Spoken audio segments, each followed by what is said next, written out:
आज हम 5वीं कक्षा में पाठ 2 का अध्ययन करेंगे। पाठ 2 में है वर्ण विचार। तो सबसे पहले हम लोग देखेंगे कि वर्ण किसे कहते हैं। तो वर्ण हिंदी भाषा में प्रयुक्त सबसे छोटी ध्वनि है या भाषा की सबसे छोटी इकाई को वर्ण कहते हैं। अब वर्णों के कर्ण वर्णमाला किसे कहते हैं। तो वर्णमाला वर्णों के समूह को वर्णमाला कहते हैं या वर्णों के कर्मज समूह को वर्णमाला कहते हैं। हिंदी वर्णमाला में 52 वर्ण है, 52 वर्ण है, जिसमें स्वर 11, अयोगवान 2, व्यंजन 33, संयुक्त व्यंजन 4 तथा अतिरिक्त व्यंजन 2 है।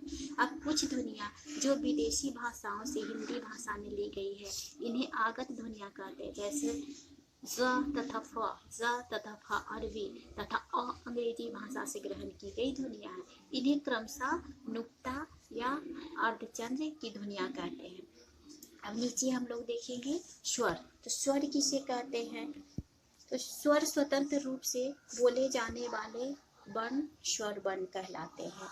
या इसे इस प्रकार भी हम कहेंगे, स्वर वर्ण उन ध्वनियों को कहते हैं जो बिना किसी अन्य वर्णों की सहायता से उच्चारित किए जाते हैं।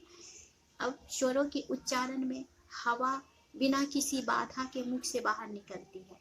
हिंदी भाषा में कुल 11 स्वर हैं। आ ई उ री ए ओ औ। अब देखेंगे स्वर के प्रकार। तो स्वर मुख्यतः 3 प्रकार के होते हैं, हर्ष, दीर्घ, प्लुत। अब हर्ष है, पहला है हर्ष स्वर। तो जिन स्वरों के उच्चारण में कम समय लगे उसे हर्ष स्वर कहते हैं। ये 4 प्रकार के हैं, आ ई उ री। अब दूसरा है दीर्घ स्वर।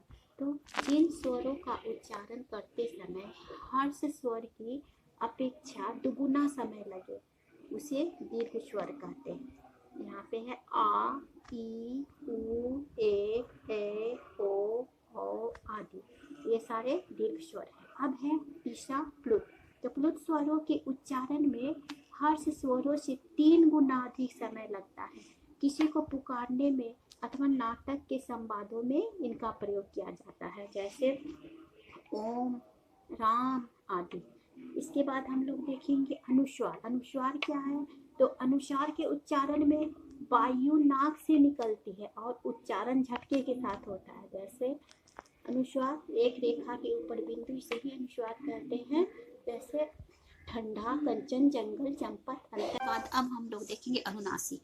अनुनासिक यानी चंद्र बिंदु, रेखा के ऊपर चंद्र बिंदु। अनुनासिक के उच्चारण में वायु नाक और मुख दोनों से निकलती, जैसे यहाँ पे देखिएगा चांद, बूंद, कुंवर, आंख, कुछ उदाहरण दिए हुए हैं।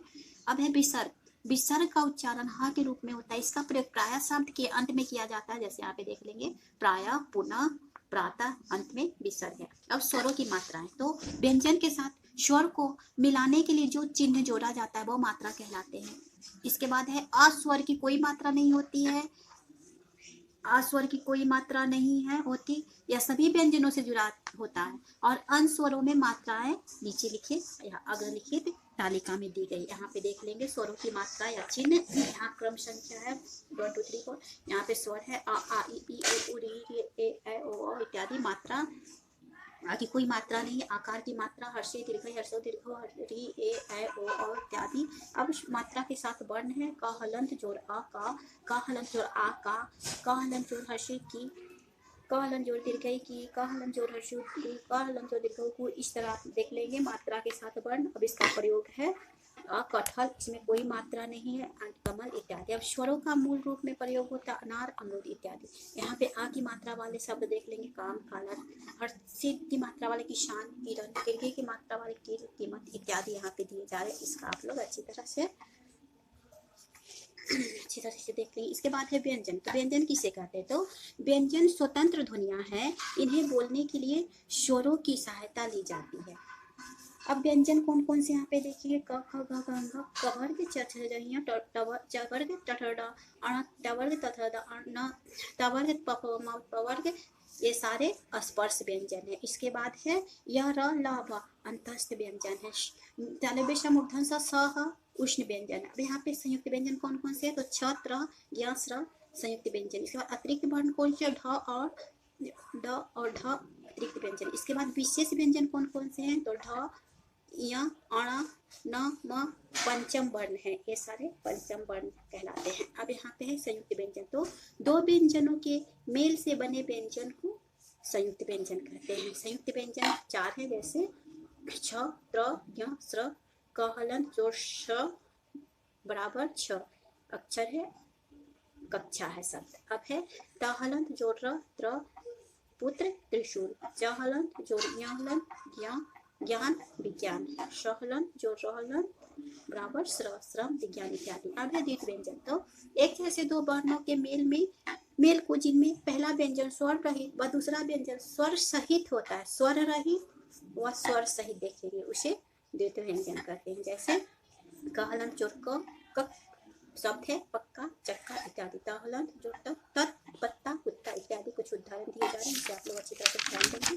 इसके बाद संयुक्ताक्षर। तो दो भिन्न भिन्न व्यंजनों के मिलने से बने अक्षर संयुक्ताक्षर कहलाते हैं। जैसे द हलंत जोड़ य द शब्द है विद्या विद्यालय पद, इसी तरह है प हलंत जोड़ य पै प्यारा प्यासा प्याला इत्यादि। कुछ उदाहरण यहाँ पे दिए हुए, जिसे आप लोग अच्छी तरह देखेंगे। उसके बाद है र का प्रयोग।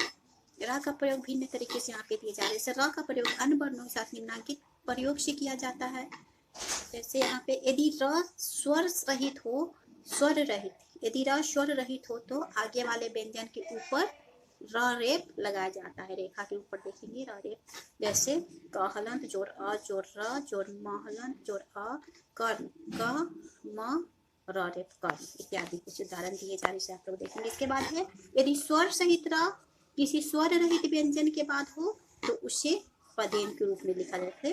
प हलंत जोड़ र हलंत जोड़ अ जोड़ भ हलंत जोड़ उ प्रभु। यहाँ पे उदाहरण दिए जा रहे हैं, इसे आप लोग देख लेंगे अच्छी तरह से। उसके बाद है बिना पाई वाले व्यंजनों, जैसे ट ढ के साथ र पदेन, इसे हम लोग पदेन कहते हैं, रूप में लिखा जाता है। जैसे ट हलंत जोड़ र हलंत जोड़ अ जोड़ क हलंत जोड़ अ ट्रक इत्यादि। इस उदाहरण को आप लोग अच्छी तरह देखेंगे। उसके बाद है री स्वर की मात्रा का उच्चारण री की तरह होता है, जैसे कृषि कृपान इत्यादि। अब है वर्ण विच्छेद। वर्ण विच्छेद कहते हैं, किसे कहते हैं? तो किसी शब्द के समस्त वर्णों को जब अलग अलग लिखा जाता है तो उसे वर्ण विच्छेद कहते हैं। जैसे यहाँ पे देख लेंगे, शब्द है शब्द श हलंत जोड़ अ जोड़ ब हलंत जोड़ द हलंत जोड़ अ, सारे वर्णों को विच्छेद करके अलग अलग करके यहाँ पे लिखा गया है, जिसे शब्द कहते हैं। उसके बाद यहाँ पे कुछ शब्द है मुक्त, रात्रि, छाता, शांति, ट्रेन, ट्रक, प्रेम इत्यादि, सभी को वर्ण विच्छेद करके यहाँ पे लिखा गया है, जिसे आप लोग अच्छी तरह देख लेंगे। इसके बाद आप देखेंगे पाठ 2 से हमने क्या सीखा। तो हमने यह सीखा कि भाषा की सबसे छोटी इकाई वर्ण है। वर्णों के क्रमबद्ध समूह को वर्णमाला कहते हैं। स्वर के 3 भेद होते, हर्ष, दीर्घ, प्लुत स्वर इत्यादि। अब ढ य अण न म पंचम वर्ण कहलाते हैं। अ स फ आगत ध्वनियां है। हर्ष स्वर 4 तथा दीर्घ स्वर 7 है। अब इसके बाद हम लोग देख लेंगे स्वरों के लिए निर्धारित चिन्ह ही मात्राएं कहलाते हैं। अब इसके बाद है दो व्यंजनों के मेल से बने व्यंजन को संयुक्त व्यंजन कहते हैं। जैसे दो वर्णों के मेल से द्वितीय व्यंजन कहते हैं। दो भिन्न व्यंजनों के मेल से बने अक्षर संयुक्ताक्षर कहलाते हैं। शब्द के प्रत्येक वर्ण को अलग अलग करना वर्ण विच्छेद कहलाता है। अब नीचे है अभ्यास। अभ्यास में प्रश्न संख्या यहाँ पे दिए जा रहे हैं 1 2 3 इत्यादि। तो 1 में है या प्रश्न संख्या 1 में है निम्नलिखित प्रश्नों के उत्तर दीजिए। तो स्वर किसे कहते हैं और स्वर कितने प्रकार के होते हैं? तो स्वर किसे कहते हैं? स्वतंत्र रूप से बोले जाने वाले वर्ण को स्वर कहते हैं। स्वर कहते हैं। जैसे स्वर कितने प्रकार के होते हैं? तो स्वर 3 प्रकार के होते हैं।